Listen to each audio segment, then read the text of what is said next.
spend any time in western Palm Beach County this time of year, you know the sight and smell of sugarcane burning. It is an issue. Our Lexi Nall has been looking into the ongoing legal battle between Big Sugar and growing claims that those fires could be putting nearby communities at risk.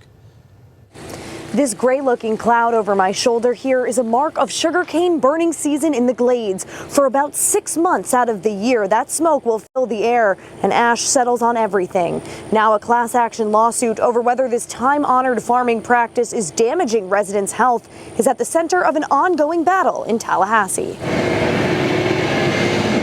Under a state law called the Right to Farm Act, Florida's agricultural interests are protected from high-dollar lawsuits related to certain farming practices. Earlier this year, the law was expanded to include some sugarcane burning, but one class action lawsuit filed before the law was changed has survived. I know they burned it right there. Charles Jones is one of the plaintiffs signed on to that suit.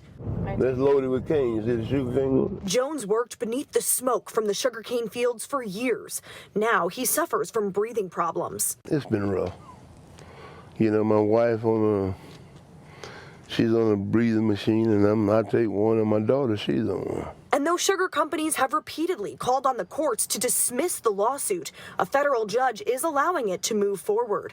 And now some Florida lawmakers are hoping to give more people like Charles their chance in court. And there were community members that were coming together to seek justice through a court of law because of their concerns of how they're being impacted by this act of farming. State Representative Eskamani is proposing to strip some of the protections related to sugarcane burning out of the Right to Farm Act. That's so people who believe they've been harmed by the smoke can seek legal relief. But there's no guarantee that the legislation will pass.